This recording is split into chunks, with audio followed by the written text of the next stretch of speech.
Како да се подигне активизмот на битолските студенти? Ова е дилемата што се наметнува по вчерашната прва панел дискусија, што ја организираше студентското собрание на Битолскиот универзитет, насловена "Предизвиците на УКЛО", на која како мото беше поставена максимата "Го подигаме гласот на студентите". Панелистите побара од присутните студенти да си ги кажат своите реални проблеми од студентскиот стандард, преку условите за студирање, се до можностите и бенефитите што треба да им ги овозможи заедницата за да ги променат своите перспективи во нашата држава.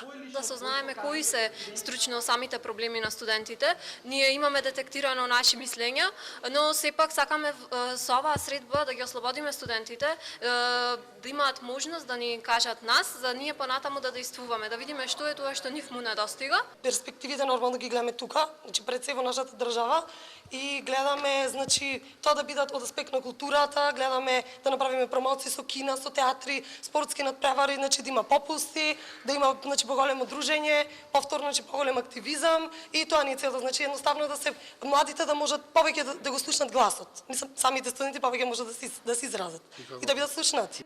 Иако воздржани, без конкретно да ги посочат реалните проблеми, сепак некои студенти се одважија и ги кажаа наталожените проблеми во нивните факултети. Генерално предизвиците на студентите, како што ги потенцираме цело време се од страна на трошоци, патувањето, нели, и актуелните проблеми кои што се адресираат, нели, од влада и така натаму, со промоција на можности за, нели, патните трошоци да бидат олеснувани, за храната и така натаму. Но имаме момент кога треба да се фокусираме на студентските домови, за да ги подобриме стандардите на студентите. Тие значи не се доволно испочитувани според нашите значи мислења и според студентите значи на економскиот факултет во Прилеп, и значи ние ќе се трудиме што е можно повеќе значи да постигнеме да се почитуваат нашите права, да имаме повеќе поволности во општеството, да бидеме повеќе почитувани и слично. Вчера дори беше изнесен еден организацијски апсурд, што од подамна е присутен со правниот факултет,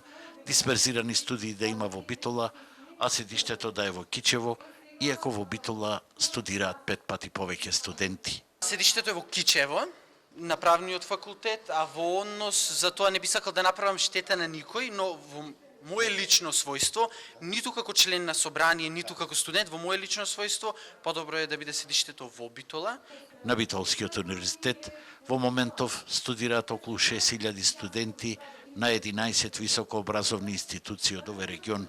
Бројот на ново запишани студенти од година во година опаѓа, а миграцијата на младите е еден од клучните фактори покрај приватните универзитети со многу поблаги критериуми на оценување на академското знаење.